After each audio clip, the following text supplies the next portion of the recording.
Good morning, everybody. And yes, we are continuing with the issue geopolitics and environmental change.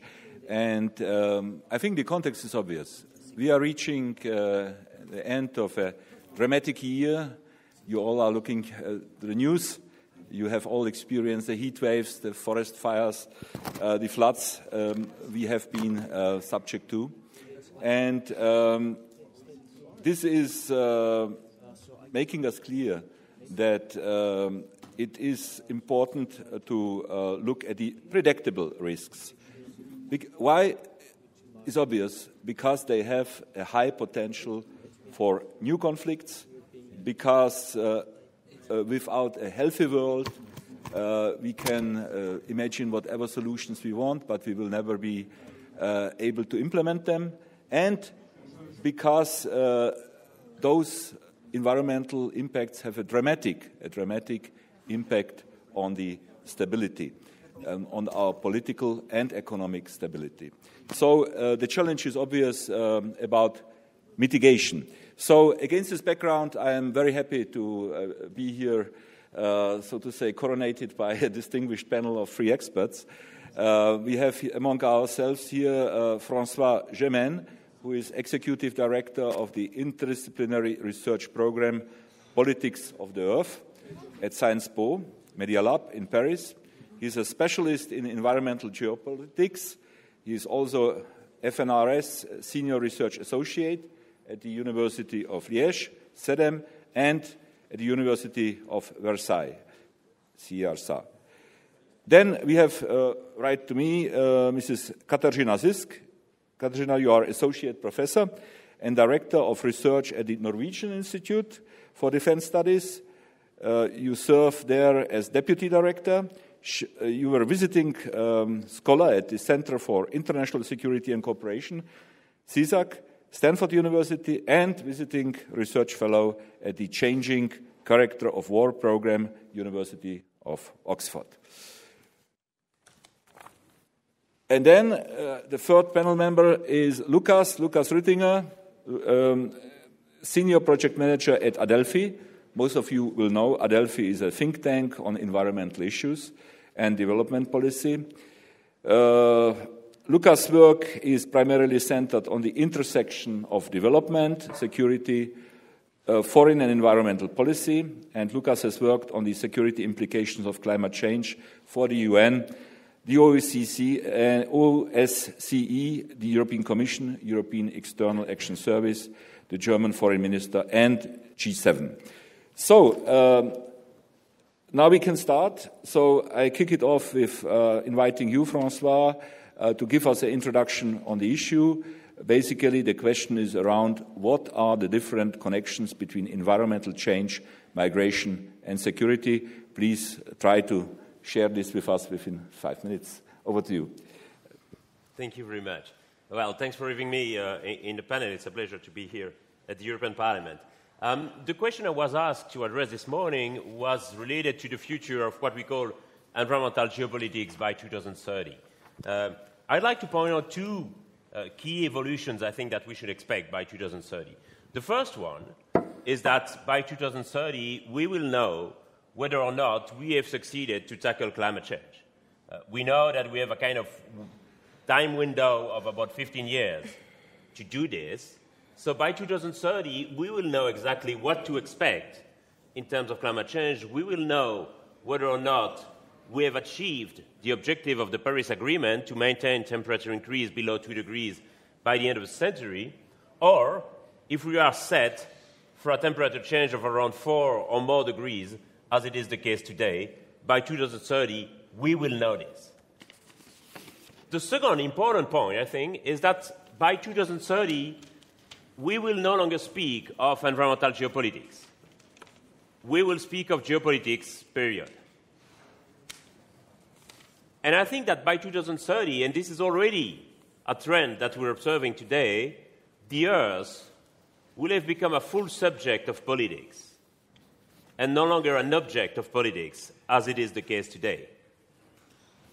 And geopolitics in 2030 will mean exactly what it is supposed to mean, that is, the politics of the Earth.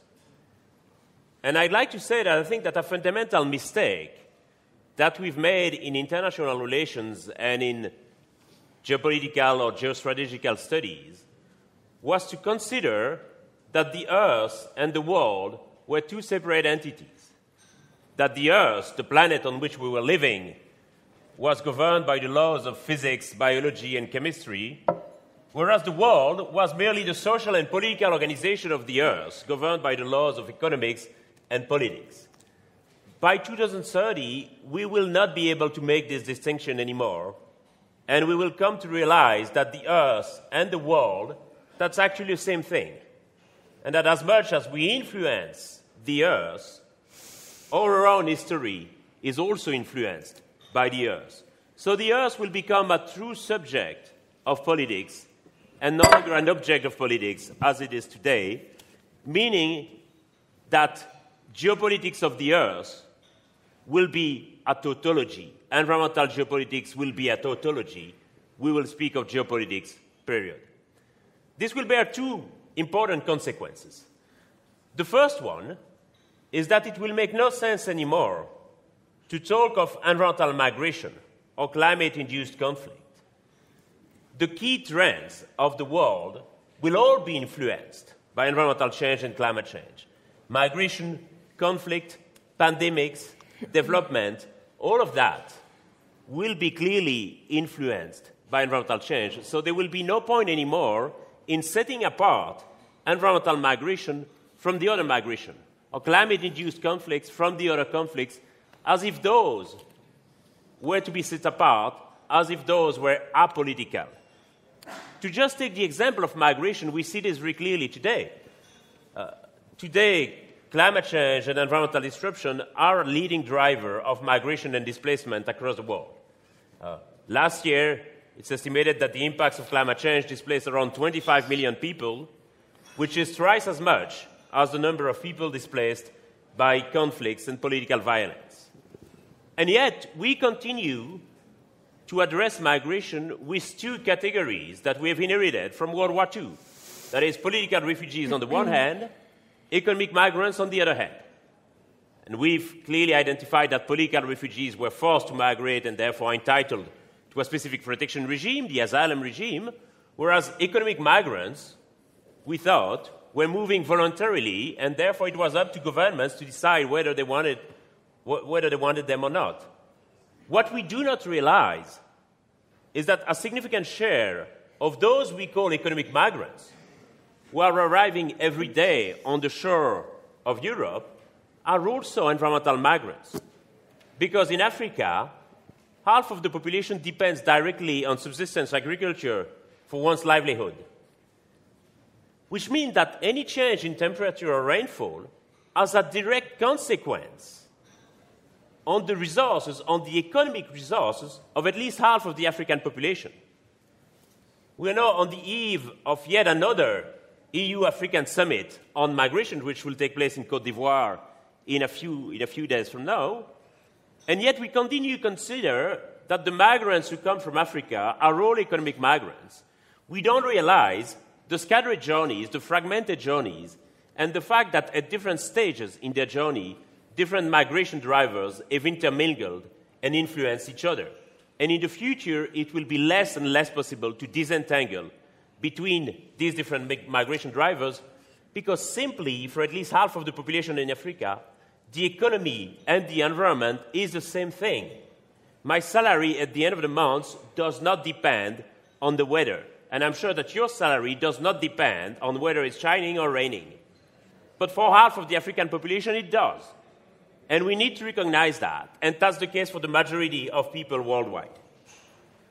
The second fundamental shift is a more conceptual shift. It is the fact that the fundamental concepts upon which the international order is based today will be completely shaken up. That's the case of border.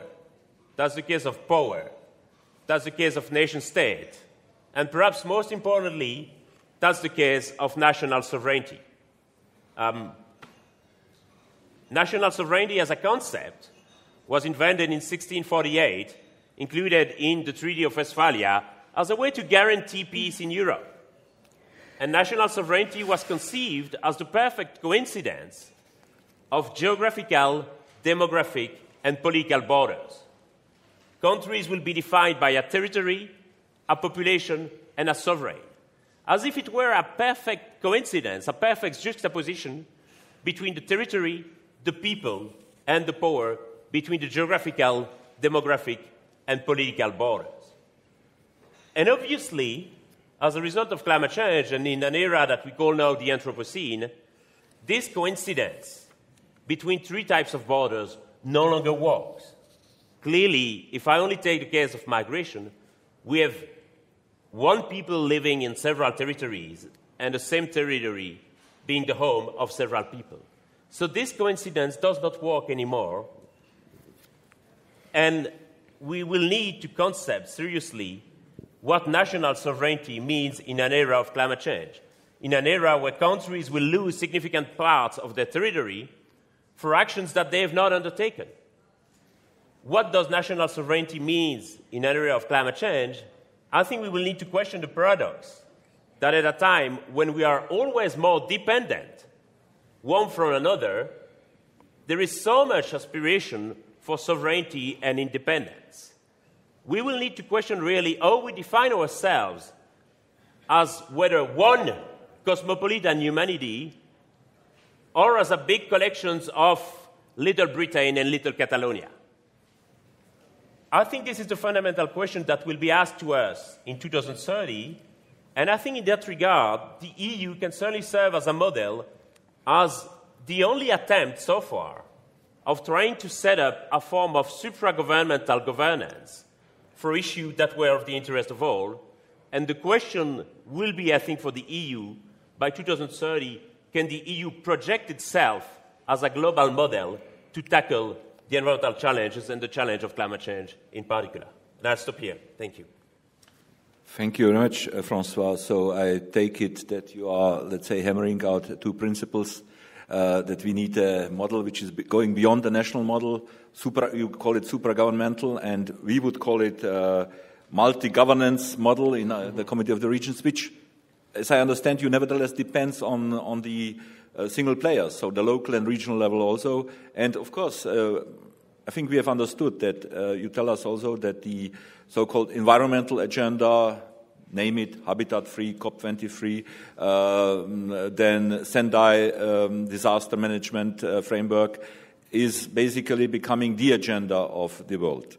Okay, thank you very much. And this leads me to Katarzyna Zysk. Katarzyna, I think you can share with us a very interesting case study of the Arctic, where the geopolitical shifts will occur due to climate change. Please, over to you. Yes, thank you. So our considerations of climate change are often based on future predictions. But in case of the Arctic, we can see the effects, the spiral that is caused by climate change already today. And the changes are rapid, they are dramatic, and they are, in fact, never previously observed in human civilization. So due to the abrupt and sustained collapse of ice covers in the Arctic, we are witnessing basically opening of a new ocean. And this has a number of geopolitical implications. This impacts virtually all other components in the Arctic, the natural environment, human ecosystem, transportation, exploration, but also security and defense. And this development exposes new, potentially strategically important lines of communication, and this concerns both civilian and military shipping. The changes also enables access to globally significant energy resources, valuable metals, minerals, and to abundant fish resources. In addition, the changes and transformation has also actualized remaining unresolved legal issues in the region. And this includes also the access to this new polar shipping routes in the region, which connects Asia with Europe and North America. And in addition to that, the changes has also actualized the military strategic value of the region. As you know, the Arctic, and in particular the European part of the region, is central in Russia's military strategy, in particular nuclear deterrence. There is a large share of Russian sea-based nuclear forces deployed just across the border with Norway. Russia has great variety of military interests and activities in the region. And in addition, the opening of the region generates new missions for the military and for security agencies deployed in the region. And in the past 10 years, we have seen a spike in air activity and in naval activity in the region, which is caused to the opening, but is also by the opening, but is also related to this military modernization program that Russia has launched and conducted in the past 10 years. So in general, I mean, this concerns nuclear forces, conventional strategic long-range precision weapons, electronic warfare, and this all impacts the security environment in the Arctic, makes it more complex, and in addition, it has contributed or deepened the asymmetry of power between Russia and other stakeholders in the region. So these complex transformations have stimulated a number of governments, organizations around the globe, including China and Asian countries, to formulate policies and strategies toward the Arctic region. And we may ask the question whether the interests of non-Arctic states will in the future include not only economic and political interests, but also ambition about military presence in the region, which of course would add to the complexity in the security environment there. What is important to underline when we approach the developments in the region and in general is that these developments are not non-linear. And there is a host of factors that impact the development in the Arctic, the pace and the trajectory.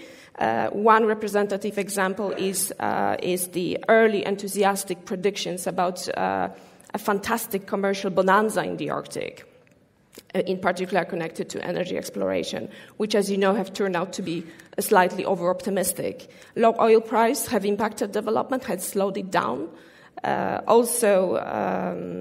Spillover from political tensions between Russia and the West have impacted the development because Russia's access to financial markets and to Western technology has got limited. Also, lower commodity prices impacted the transit shipping along the new Arctic routes. It has decreased. And in general, so there is a development, but it will not be direct up line. But of course, on the other hand, Russia is developing onshore natural gas resources on the Yamal Peninsula. They have managed to do that, and this is also driving the shipping to and from the Arctic region, transporting the energy resources. So when we think about the implications of climate change in this region and others, it is important to differentiate between what are the short-term fluctuations and what are the long-term trends. And the long-term trends in the Arctic point to the continued opening of the region. There are different predictions how fast the Arctic summer ice will completely disappear. More conservative prediction now say 2050. Others say maybe even decades earlier.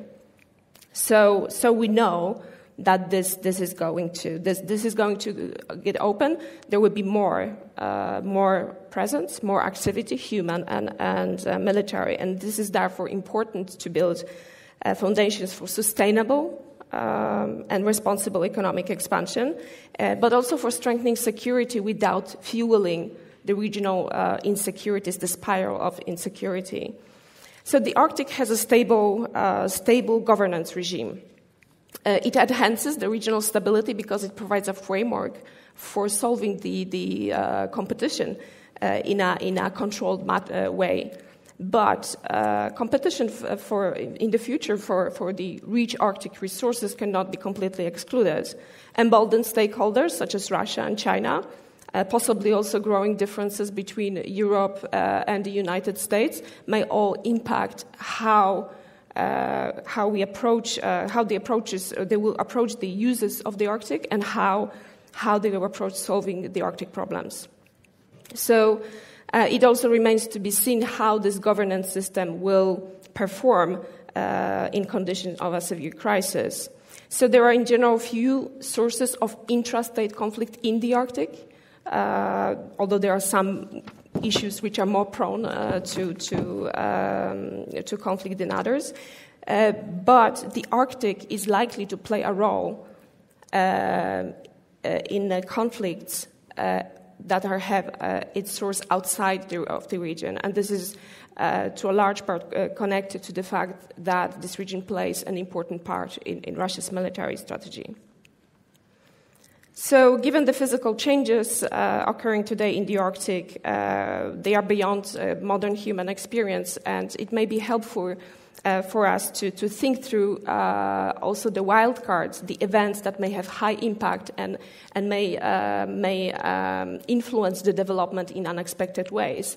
And such scenarios may include, for instance, accidents related to the shipping or energy explorations, which will have potentially disastrous consequences for the development, for the environment, but also for the economic development in the region. Violent weather patterns, thawing of the permafrost on which the infrastructure is built. This may all make the operations in the Arctic more hazardous, and therefore also increase the risk of accidents and environmental catastrophe in the region. Ocean acidification may actually impact the very rich fish resources in the Arctic in a negative way. On the other hand, technological disruptions, improvements in better models, in predictions, they can increase efficiency, safety, and profitability of the Arctic developments, accelerating the exploration. So in any case, we should remember that what happens in the Arctic, it will not stay in the Arctic. The consequences of the development, environmental, security, economic, they will have influence well beyond the region, so we'd better pay attention. And given that the problems that we may encounter in the Arctic are too massive for any of these single countries to solve by themselves, this actually may be an opportunity to increase the multilateral cooperation in the region, to form additional long-term partnerships, coordination mechanisms on search and rescue, disaster relief, maritime domain awareness, and also cooperation in security and defense.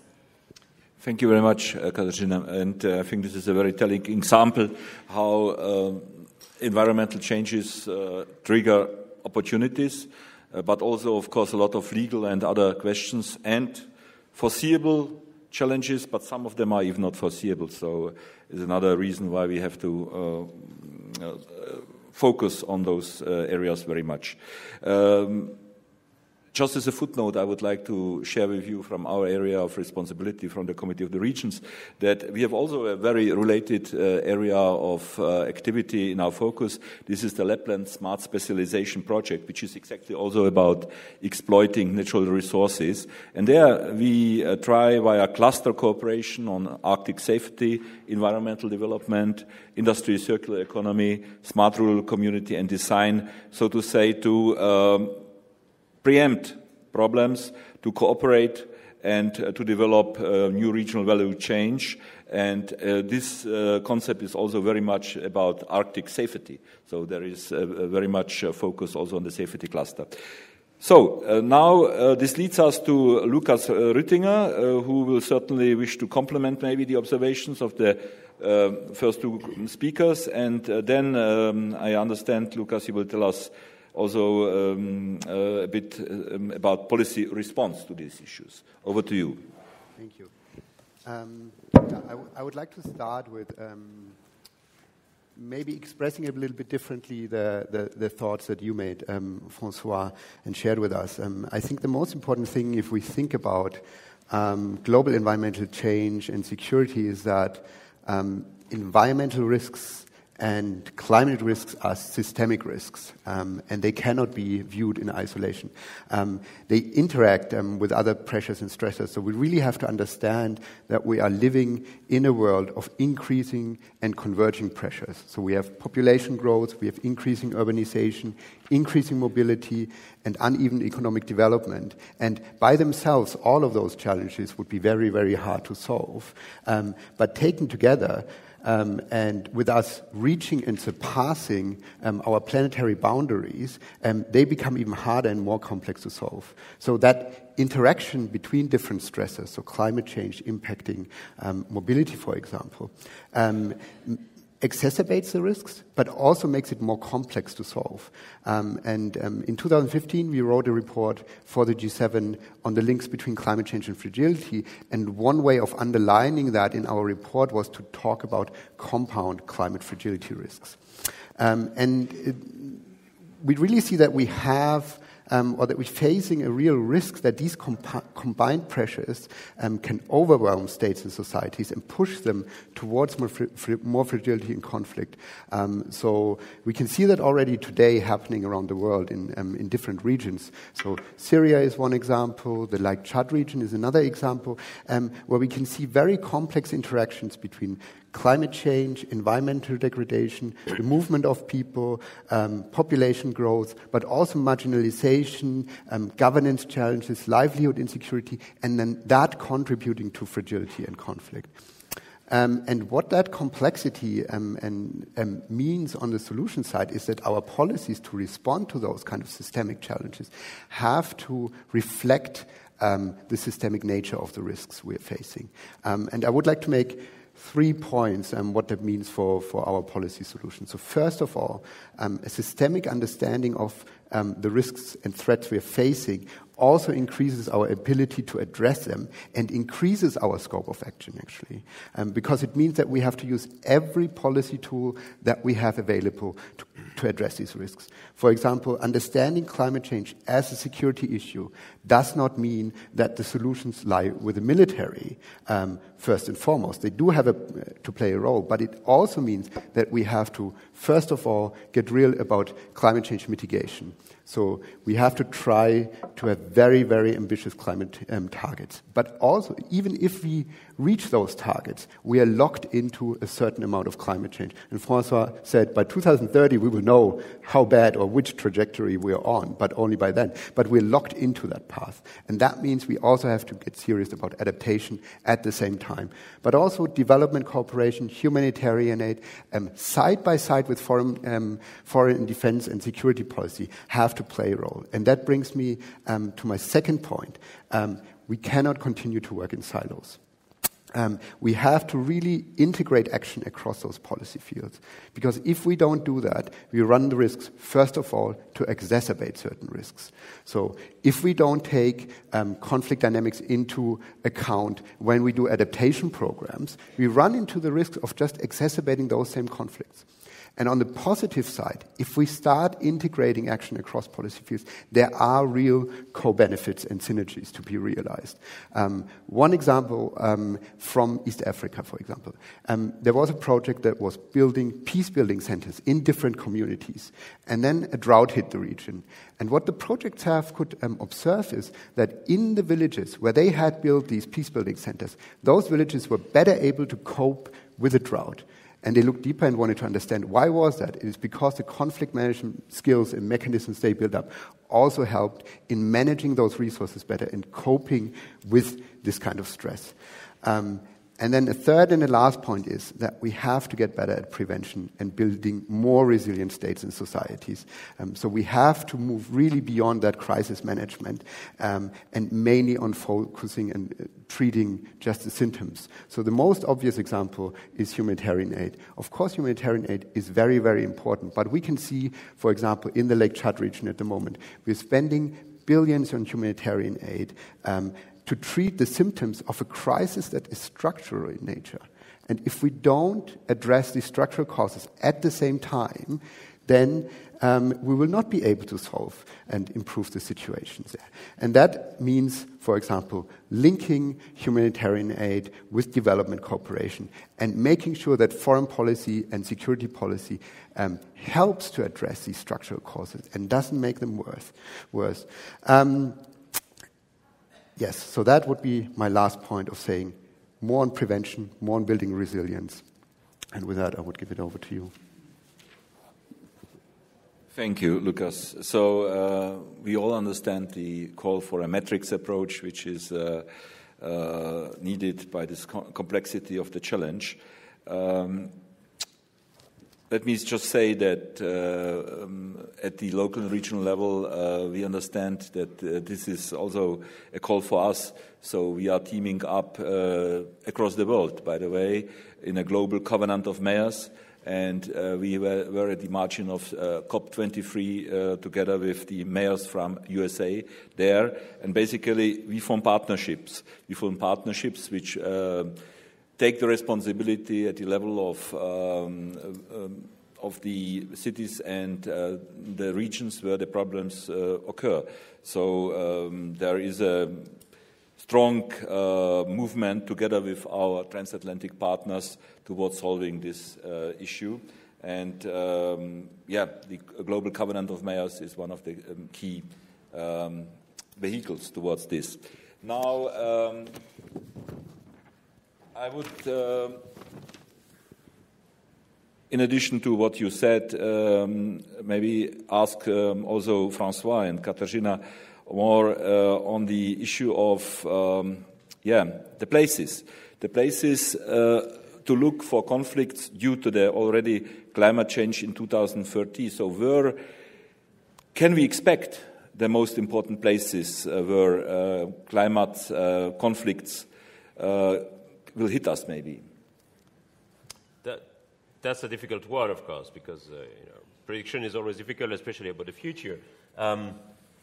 The first region that springs to mind, however, is South Asia, and the fact that there are so many conflictual issues and so many threats and stressors and pressures in areas like Bangladesh, Myanmar, India, and Pakistan, that obviously you can see all the ingredients in a kind of systemic fashion, as you described, Lukas, for conflict, where you have very impressive migration and refugee movements, where you have very tight borders. As you know, the border between India and Bangladesh is a closed border. You have half of the territory which is under sea level. You have rampant Islamism and an increasing number of fanatic groups being fueled by natural disasters and by people in despair who have lost everything. You have an issue of overpopulation, you have an issue of poverty, so you have, I would say, the perfect mix for conflict in that region. I think, however, that we should also pay attention to the fact that it is very difficult to map hotspots, that there is always the risk of what we call a black swan, that is, a conflict occurring in an area where we had not anticipated this. And I'd like to draw your attention to the concept of social tipping points. There is the idea in climate science that sometimes the climate can reach a tipping point and move abruptly towards a completely different state, an irreversible state. That also exists in society. Because of some stressors, some societies, some communities can shift towards massive violence or destabilization or authoritarian regimes, for example. And when we discuss the relationship between these and climate impacts, we have a tendency to assimilate that the climate tipping points would also be social tipping points, which is not true. Depending on its governance structure, depending on its economic structure, a community can reach a social tipping point way before a climate tipping point is reached. And similarly, on the other way around, a climate tipping point might be reached without inducing a social tipping point. So I think we need to pay extreme attention to this, and we should not reduce the places where conflicts can occur to climate impacts hotspots, because if we do that, then we will turn blind to the possibility of black swans, which can induce dramatic consequences.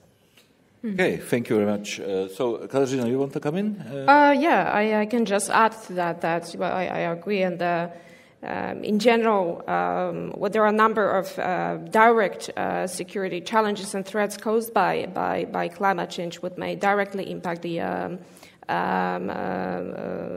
or influence conflict generation, like, for instance, rivalry for resources, especially in developing, overpopulated countries struggling already with economically. We tend to look at climate change as a direct cause, but also as a thing making bad thing worse.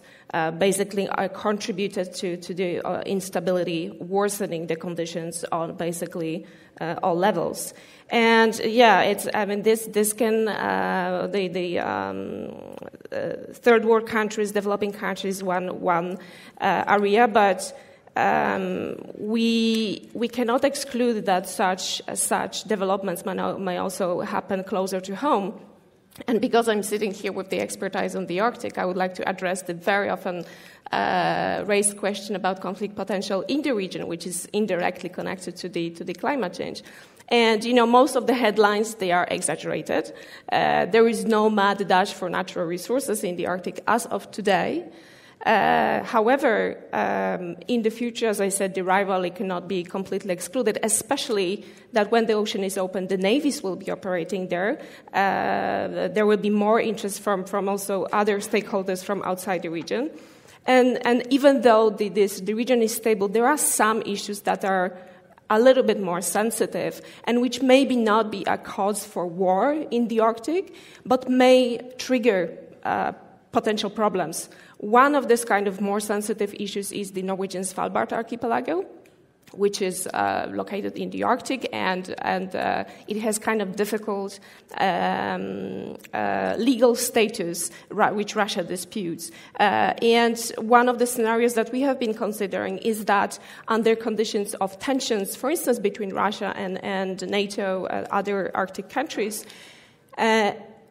conflicts that were not planned to be a conflict, inadvertent escalation may happen. For instance, based on our arguments about fishery in the zone around the Svalbard archipelago, things that can just get out of control, and in conditions of tensions between the greater powers, they may just escalate. So these are also problems we have to be paying attention to. Thank you very much. So it's a very dynamic environment, and one could get frightened when listening to you. But okay, we try to preempt. Now, Lukas, over to you. You were very much elaborating on the integration, on the policy integration.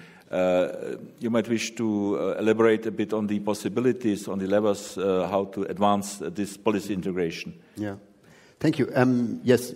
In a second, I think I would like to add one point or 2 points regarding hotspots. And I think I'd like to reiterate what François said, that really the governance and resilience of a state and society is a decisive factor that decides if these kind of climate impacts will have security implications. And maybe one region where that's a little bit closer to home here from the EU side is the MENA region, where you of course have a lot of those stresses and pressures coming together, and where we have very, very alarming climate predictions. So at the moment we are really at the higher up pathways, and the predictions in terms of temperature rise are very alarming. So the MENA region definitely one to look out for.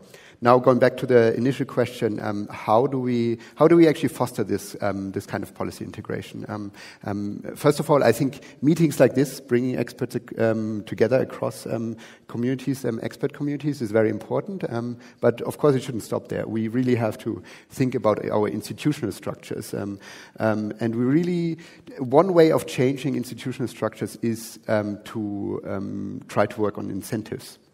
So what could be incentives to foster that policy integration? One is leadership. We do need countries and institutions to lead on those issues. And one thing that is striking is that on climate change and security, or on environmental risks and security, there is no institutional home at the moment. There are a couple of countries that have been taking it up. Germany is among them. Sweden, the Netherlands, they've all been starting to work more on climate change and security. In the past, the US was one of the countries that was really leading on the issue, in Great Britain. Those have scaled back a little bit on that. But yeah, so new countries are coming up, and they have to continue. And we really have to think about, for example, within the UN system, who could take up a leadership role there. So that is one thing, leadership. The other thing, and a very, very powerful lever, is financing streams. So integrating financing streams would be a very, very efficient way of fostering more action on climate fragility risks. And that One example for that is also here from the European level, the instrument contributing to peace and stability. It's a peace-building instrument, but it provides some funding for adaptation projects. And that has led now to the first pilot projects that really try to work on conflict and climate risk at the same time. And that is just a very small amount of that financing instrument, but we need more of that. And then, of course, also in terms of financing, we have to get better about prioritizing funding on prevention. So one number that brings, I think, that point home. So every euro spent on disaster prevention saves us 4 to 7 euros on disaster and crisis management. And that is maybe even more important. We really have to make sure that that money actually reaches the most fragile and conflict-affected countries. So at the moment, if we look at disaster risk reduction and, for example, adaptation spending, only the smallest amount of that money is actually reaching the countries that are most vulnerable and most fragile. Thank you. This is quite telling examples. Now, maybe a concluding question to you three. What are, in your eyes, the main game changers regarding geopolitics of environment? So if you want to underline this in a kind of summary. Right. Well, to me, the key game changer is the issue of inhabitability. When you look at the map of the world today, basically there are human settlements in pretty much every place. And we've considered that the whole surface of the world, minus some places like Amazonia or Antarctica, were inhabitable. In the future, and possibly already by 2030, some places of the world will become uninhabitable because the temperatures will be too high. Just taking last summer, temperature reached for several consecutive days 49 degrees Celsius in Phoenix, Arizona, 51 degrees Celsius in Dhaka, Bangladesh, and even 53 and 54 degrees Celsius in some places of Iran and Kuwait. These are temperature levels that are simply unbearable for the human body, where the vital biological functions of the human body are no longer ensured for a long period of consecutive days. Which means that some places of the world will become uninhabitable, which means that there will be some form of geographical redistribution of the population, and that the place where we live today will not be the same places as we will live tomorrow. And obviously, we are not ready at all to discuss this and to try to organize this.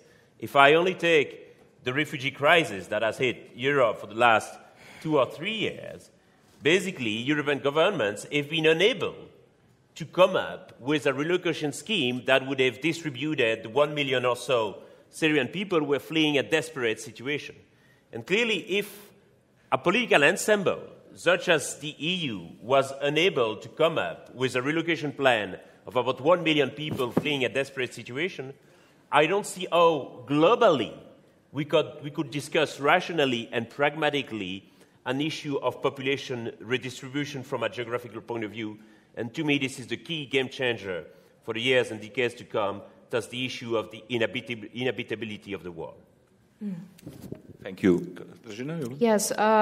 So the places becoming uninhabitable, temperatures that the human body cannot stand. This all also applies to how our security agencies and military operates. It means that it decreases the impact of climate change. It decreases the readiness of security institutions and militaries. Military will have to change the way how they operate. The operation environment is changing. So the militaries has, of course, traditionally had to take weather into account when executed military operations. But this is a game changer. This is very different. And you have to think when you build new ships, when you plan training for the military, you have to think a long term, and it will be very costly to change the modes of operations. So when militaries have to think about bases, for instance, when they are under the water, well, it's not very helpful. Where the roads are under the water, it will be impossible to transport hard material where you have to do. So this is basically no business as usual anymore. It's just it changes the way how we think about operations and applications of this kind of forces. Thank you very much.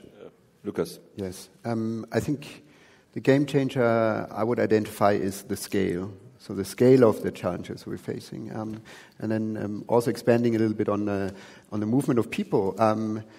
We don't really know where we'll have the crisis, but we do know where they're going to move. They will move to cities mainly. And that is something that we can be pretty sure about. Mm-hmm. So there are a lot of predictions on numbers, but if we look towards 2030, 2050, 2 billion more people living in cities, that is a massive challenge. This increasing mobility and increasing urbanization. A lot of those cities will still be in coastal areas, so they will be particularly vulnerable to climate change. They also are very important for the economies of the whole countries. So the stability of societies and whole countries will be decided in those cities. And also our ability to manage these conflict and climate risks will also be decided in cities. And on the other side, on the positive side, cities are maybe the best place to do that. So when I was talking about policy integration, cities are within our governance system, the level where that integration has to happen. That has to happen on the local level. We can have global frameworks, but they have to be implemented somewhere, and they will be implemented in cities. So there is a great opportunity. And at the same time, there is a large potential, or maybe the highest potential, if you look at governance levels, to build social capital and to build the legitimacy of governments. So these are very important for political stability. So again, here, cities may be the right place to do that. Thank you very much, Lukas. This, you can imagine, I like it very much from the Committee of the Regions. Okay, I didn't pre-plan it. Anyway, now we have still some time for some questions. So whoever wants to take the floor, you're welcome. And please share with us your name and possibly your organization. Welcome. Thank you. Please. Thomas Arnold, DG Research and Innovation. Yesterday we've discussed a lot about exporting security rather than the import insecurity. Now reframed in the context of this session, is there not an urgent case to export sustainability? How important would this be to gain security, and how would it best be done? Thank you. Well, yeah, at the end of the day, I think by 2030, sustainability and security will basically mean the same thing. So I would very much agree with you that, yes, there is an urgent need to export sustainability, and not just through the UNFCCC negotiations. And too often we consider that the climate negotiations are the only places where that should be done, and we exclude other types of negotiations on multilateral forum. And I think this is, there is an urgent need, yes, to better connect these multilateral forums. If I take the issue of migration and sustainability of migration, for example, if we look at the negotiations on climate change, they're very different from the negotiations on the Global Compact on migration, for example. And so we're going two different directions, one that will encourage mobility, the other that will encourage immobility, and I think there is really a need to reconnect different negotiations forum together around the issue of sustainability, because as you rightly said, sustainability and security will basically mean the same thing in the future. Mm. Thank you. You have a micro? If not, we would need a microphone, please. Oh, this lady here. Thank you. My name is Katarzyna Engberg. I'm from the Swedish Institute of European Policy Studies. In doing strategic foresight, I think it's exceedingly important that you take the step from trend analysis to conclusions with regard to what does it mean, what can we do about it, both in terms of seizing opportunities and meeting challenges, the both sides, the positive and the negative. Otherwise, we will be engulfed by anguish. In this spirit, I'd like to ask where we are in the European Union when it comes to dealing with the discussion about the linkage between climate change and security, which is just another way of framing the topic for this panel. As a result of the publication in 2008 by Germany on a report of the linkage between climate change and security, the European Union for a couple of years sustained an effort of collaboration between the institutions and the member states in trying to understand this linkage and coming up with ideas on how to deal with the problem. And my country was part of that effort. It has fizzled out, as Lukas pointed to. So I'm asking us, where is the home in the European Union for dealing with this extremely important issue for the future? Could you tell me? Well, I think where you can see maybe the largest focus on this issue, on the links between climate change and conflict within the European Union at the moment, is on the foreign policy level. So there, especially the External Action Service has been on the forefront of making that a foreign policy issue. It has an own climate diplomacy strategy, and one of the 3 pillars of the climate diplomacy strategy is addressing the risks that climate change poses in terms of security and conflict. They started to train diplomats and trying to reach out to other EU institutions. I think the next step would be really to integrate that more into the development cooperation and the humanitarian aid of the European Union. At the moment, I think there's still very siloed approaches, also too much emphasis on crisis management. And these are some of the priorities for the European Union to focus on as the next step. The question is like where to place it within the system as its own is maybe a little bit harder on the European Union level because, as I said, I think the different policy areas all have to play a role in addressing that. It would be good to have on the international level, maybe on the UN level, to have an institutional home there that experts and policymakers can refer to. But I think on the European Union level, probably it has to be more dispersed. Thank you. So there was still a gentleman here, and then here in the black shirt, and then the lady in the very end. My name is Hugo Friedrich. I'm a freelance journalist. And I would like to address to all the speakers, including the moderator, the question, taken serious, what you just said would mean a complete change of our consuming and producing patterns. But this system change doesn't take place, and probably it will not take place. Why is this the case? What do you see as the main problem to perceive the perfectly described problems in the appropriate way? Teaming up studies here can't be the solution. It's a helpless exercise. Thank you very much. Okay. Who wants to come in from your side? Well, it's a difficult question, of course. I think that what I see as the perhaps key issue is our obsession with short-term and short-term results, and sometimes our absence of foresight and perspective, and which is the reason why it is important to organize forums like this that look beyond what's going to happen next year. And you know, this short-term perspective, that's an issue for the system, and 2 key components of the system are obviously democracy and capitalism.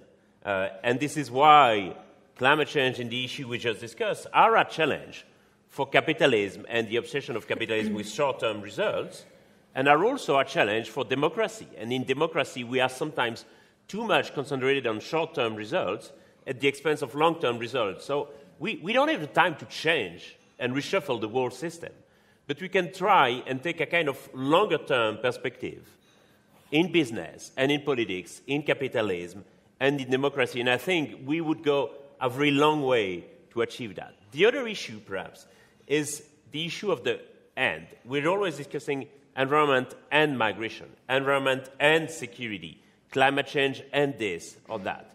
And the result of that is that these issues are often considered as peripheral. When you deal with climate change, you deal primarily with greenhouse gas emissions, and then the human impacts, the end, the climate change and security, climate change and migration, climate change and health, are often considered as peripheral.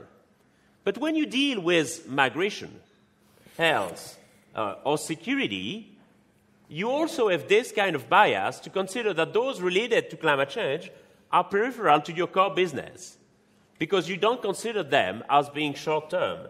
And I think this relates also to the previous question. We need to find ways and structures that would be central in the system and that would examine these systemic issues. Because if we don't find a home that is central in the system for them, then they will always be considered peripherally. And that is, I think, a big mistake.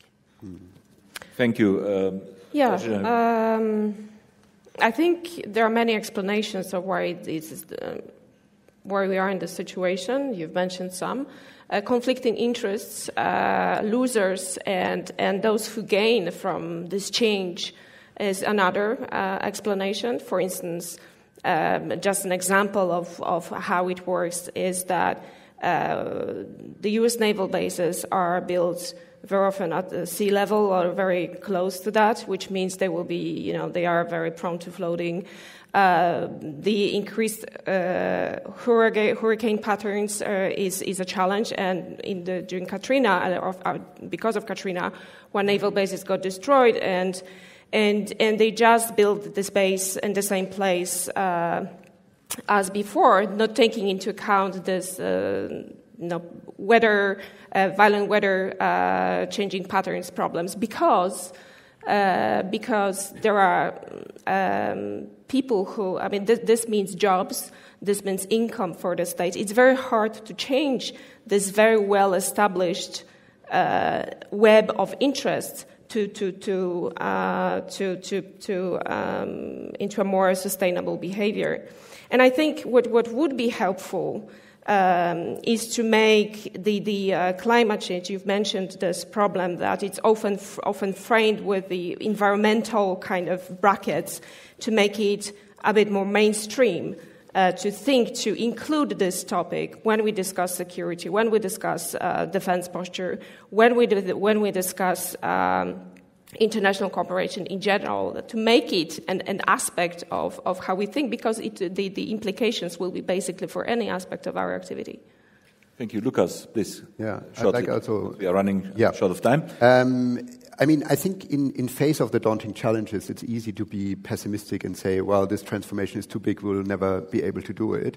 But looking at the international level in the last couple of years, I think the international community has proven that it still can act. We do have a Paris Agreement, we do have the SDGs, we do have the Sendai Framework, and that's not nothing. These are really big achievements. Of course, now it's about implementing them and bringing them on the ground and getting the financing, and that will be very, very hard. But we do, the international community has shown that it can act.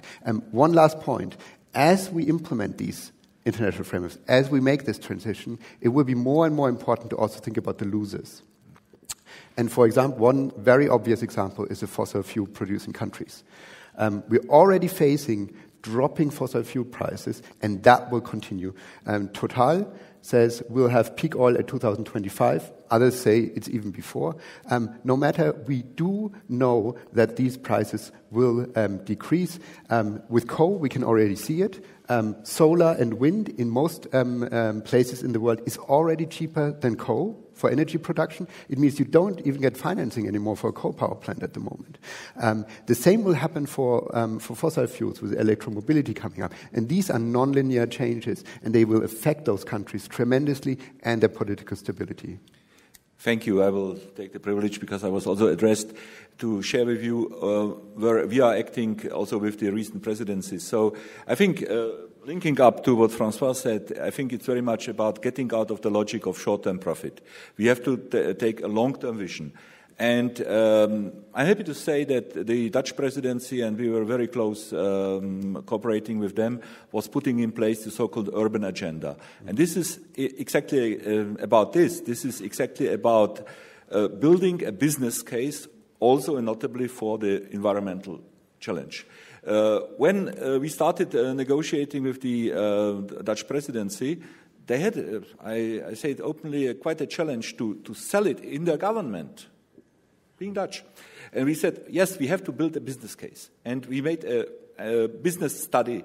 And this will be very much about also the savings, the long-term profits. And if you build this on a long-term perspective, you can easily make a case for it. This is it. Then the story about this is that we have 12 panels, 12 continually working partnerships where there will be a continuous benchmarking, for example, in the context of environmental protection, using best state-of-the-art technologies. You have an incredible potential of economies. And this is, I think, a very powerful tool. if it's well implemented. It has just started, we will see. And I would also link up to what Lukas said, this issue with the megacities. I mean, this is also part of this urban agenda, because what we can observe in China, they are building megacities, not because they like something which is called mega, but because they have understood that there is a clear link between innovation and the size of a city. And we here in the European Union cannot make it and do not want to make it, because we are not having the geographical and the political capacity to do this. But the interconnection of our cities can create a European megacity project. And this is a huge potential, which would have then a huge impact also on the environmental context. So we are running short of time. There are two speakers. I have then to close the speakers list. Please. My name is Miroslava Karabojcheva. I work here in the EPRS. First of all, thank you very much for the interesting debate. My question is related to the investment plan in Africa, population growth and environment. Taking into account that the European Union is going to implement an ambitious investment plan in Africa, and that the figures show that the mean in Africa is more than 5 children per woman, and that the African continent will be, and it is, and will be the continent which will grow most. Then, taking into account on another hand that the population growth nowadays has a huge impact on environment degradation, what do you think about the possibility that a request towards the African authorities would be placed to promote measures for limitation of the population growth during the implementation? Okay, due to the time, I can maybe allow only one response, because we are running, and that shortly. I think we need to keep in mind that half of the world's greenhouse gas emissions today are produced by 10% of the population. So I don't see us on moral and ethical grounds how we could tell African women to make less babies when we are responsible 10% of the richest populations of so much greenhouse gas emissions. To me, it doesn't stand from a moral point of view. Okay, thank you very much. A very, very last question and a very, very last short answer, and then we come to an end. Please. Thank you, Mr. Chairman. Adrian Taylor. I'm from Foresight to Strategy for Sustainability and Security in Governance. That's my organisation. That says it all, really, doesn't it? I have an observation there for a question, and I think it really comes from Lukas. Your question was about incentives for changing. The problem is we know that ministers frequently change within 2 years of office. They have no incentive to plan for 10 years, even if the business case is good.